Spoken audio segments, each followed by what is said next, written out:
मेरे खिलाफ कोई आरोप प्रस्तुत नहीं कर गए, मेरे खिलाफ कोई जांच प्रक्रिया नहीं करी गई। सिर्फ एक तरफा एक पन्ने का नोटिस मेरे को जारी किया गया कि आपको प्रधान पोजीशन से हटाया जाता है। इसको चैलेंज करने के लिए मैं न्यायालय में गया। हाई कोर्ट से मुझे स्टे मिला, हाई कोर्ट ने मुझे राहत दी।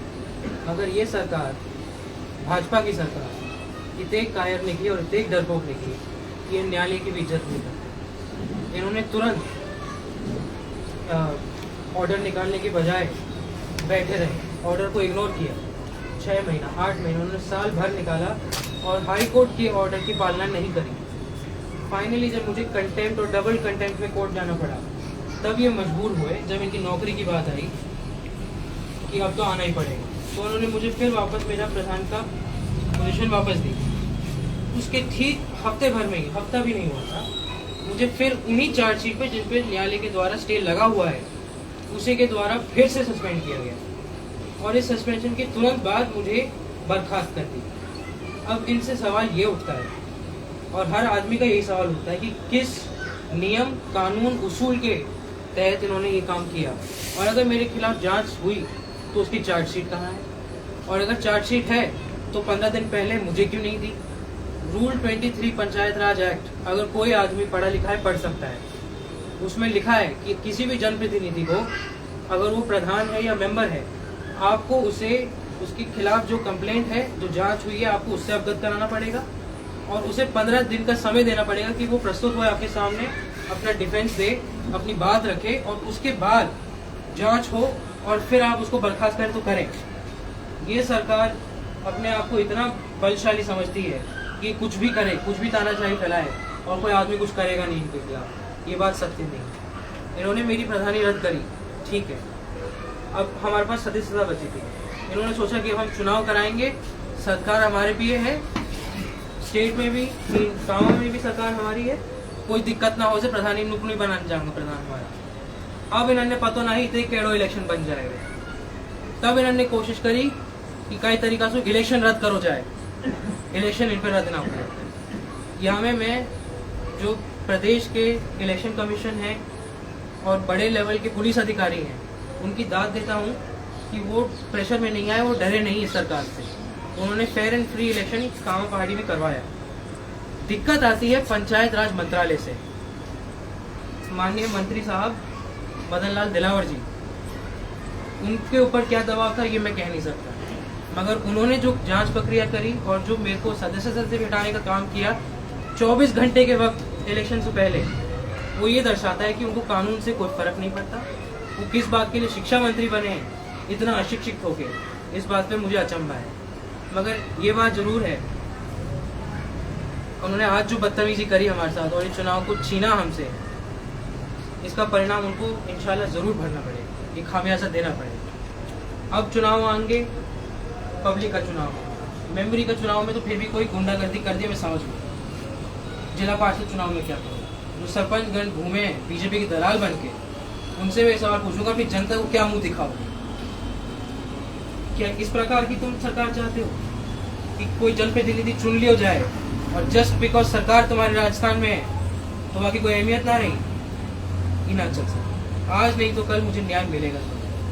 और पहले मैंने in law, malice in law एक कॉन्सेप्ट रहता है, मैंने उसके तहत पंचायत मंत्री पंचायती राज के खिलाफ मैंने केस दर्ज किया था। अब जो मुझे समझ आया ये व्यक्तिगत रूप से किया गया है, कि किसी एक मंत्रालय पे मैं ब्लेम नहीं डाल सकता। ये मंत्री महोदय ने खुद करा है, आरएसएस लॉबिंग हुई है। तो हम सबको ये समझना चाहिए, जिस आदमी के खिलाफ आपका मुख्यमंत्री से लेकर आपका पंचायत राज शिक्षा मंत्री से लेकर पूरी आरएसएस लॉबी जमीन तक एकजुट होकर लड़े और हम इकलौता खड़ा उनके खिलाफ, तो तुम्हारा लीडर कौन है, तुम्हारा सहयोगी कौन है सही? और जो आदमी आपके बीच में घुमा, आपको गुमराह करा विधानसभा चुनाव में भी, क्या उनमें औकात है सरकार के खिलाफ आवाज उठाना की, या वो खुद सरकार के दलाल बने बैठे? इस चुनाव में हमने परिणाम देखा है, सरकार जब रहती है तो किस तरह की बदतमीजी कर सकती है, मगर सरकार को ये इल्म नहीं कि राजनीति बहुत लंबी, सिर्फ 4-5 महीनों की नहीं होती, चुनाव फिर होंगे और न्यायालय से मैं न्याय लेके आऊंगा। अपनी सदस्यता जो मुझे रद्द करी गई है गैर कानूनी तौर पर, उसे वापस से मुझे इन्हें रीइंस्टेट करना पड़ेगा, चाहे वो प्रधान पद का इलेक्शन निकल गया हो। मैं पंचायत समिति लाडमका का मेंबर हूँ और वो मेरा जन अधिकार है। वो मुझे समय से पहले हटाने की प्रक्रिया उन्होंने फॉलो नहीं करी, तो वो बिल्कुल इलीगल ऑर्डर है। आप ये देखिए 16 तारीख को 16 अगस्त को मुझे माननीय मंत्री की दफ्तर से ऑर्डर आया कि आपको पेश होना है साहब 18 तारीख को, आपकी सदस्यता हटाई जाएगी। 17 तारीख को जन्माष्टमी, 18 तारीख को इतवार कोई दफ्तर खोलना है। अब और मेरे को ये तक नहीं उन्होंने अवगत कराया कि तुम्हारे जुर्म क्या है, तुम्हें किस मकसद से आना है, तुम्हें क्या अपनी बात रखनी है आके। मैं गया हूँ उस मीटिंग में भी, हालांकि ये मीटिंग भी बिल्कुल इलीगल थी।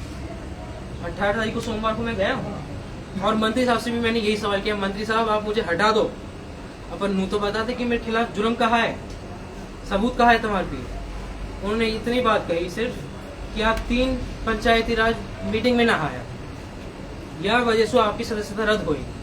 मैंने पूछी ठीक है जी, नियम के हिसाब से ये तो समझ में आता है, आप मुझे ये बताइए कौन सी मीटिंग में मैं नहीं आया, तारीख बताइए, मैं आपको प्रूफ के साथ बताऊंगा कि मैं उन मीटिंग में था। ऐसा हो नहीं सकता मैं किसी मीटिंग में ना आया हूँ। इस बात का उन्होंने मुझे कोई जवाब नहीं दिया। फिर मैंने उनसे और सवाल पूछे। प्रिंसिपल ऑफ नेचुरल जस्टिस, अगर आप कानून पढ़ें तो सबसे अहम रूल है, आप इसको किसी आदमी से भी छीन नहीं सकते। Article 14, article 21 of the constitution of India हमको ये वादा करता है कि हमारे कुछ अधिकार हैं जिनको कोई आदमी चाहे प्रधानमंत्री हो छीन नहीं सकता। इन्होंने इन सब नियमों का उल्लंघन किया। अब ये खेद की बात है हम सब के लिए कि आपके वोट की इनको क्यों कीमत नहीं है। इस सब के खिलाफ मैंने आवाज उठाई उसी मीटिंग में, तो मंत्री साहब ने उस दिन मुझे 9 तारीख की अगली तारीख सुनाई, 9 सितंबर, आपको हम 15 दिन का से ज्यादा टाइम देते हैं, आप आइए और जवाब दीजिए। मैं उनसे सहमत था, मैं जरूर उनके पास वापस जाता और जवाब प्रस्तुत करता, मगर पता नहीं क्या दबाव आया, क्या रुख बदला, क्या दिल्ली से फोन आया गया। मंत्री महोदय ने अगले ही दिन 19 तारीख को नोटिस जारी किया, आप 20 तारीख को आइए, आपकी फिर मीटिंग हुई। अब इस नोटिस की भी सूचना मुझे व्हाट्सएप के द्वारा दी गई, जो मुझे 20 तारीख को ही मिली। अब खैर ये संभव नहीं था कि मैं उनकी मीटिंग में भी जा पाऊँ जब सूचना ही तक लेट मिली, तो मैंने उनको मेल भी लिख के भेजा कि मंत्री साहब हमारी बात हो चुकी है, 9 तारीख को आपने मुझे फिर बुलाया था, फिर ये वापस से गैर कानूनी नोटिस कैसे। और फिर वापस से वही रूल मैंने उनको वापस से याद दिलाया, rule 23 of the panchayat Raj act, section 34 of the panchayat Raj act, article 14, article 21 of the Indian constitution. खैर उसका उन्होंने कोई जवाब नहीं दिया, ना उन्होंने वापस बुलाने का कोई प्रक्रिया करी, ना कुछ मेरे से बात करी। इलेक्शन से ठीक 12 घंटे पहले, चुनाव में जब वोट डालने से पहले थे, तभी मेरी सदस्यता रद्द करी गई ताकि मैं हाई कोर्ट ना जा पाऊं राहत पाने के लिए चुनाव से पहले। अब ये भाजपा की रणनीति है। अब अगर ऐसी रणनीति से तुम जीत जाओ इलेक्शन और फिर तुम जश्न मनाओ तो तुम कोई इलेक्शन जीता ना। विपक्ष में रह के इस मौजूदा सरकार को हमने घुटने टिका दिए, ये ताकत है शिक्षा मंत्री की, और ये डर है भाजपा का और आरएसएस का हमारे प्रति।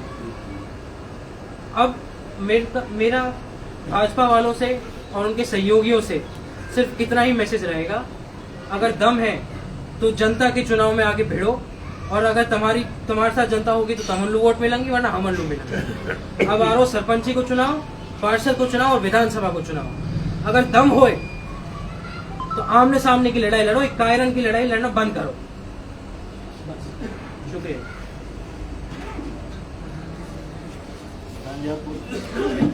अरे बहुत हो तो गया, कहाँ बचा हो गया, एवरीथिंग इज डन। नहीं बोल दो, पर्टिकुलर क्वेश्चन हो तो बता दो, वैसे ही कोई अगर तुमने कुछ सच है बता दो, कुछ पूछना है it is enough for to.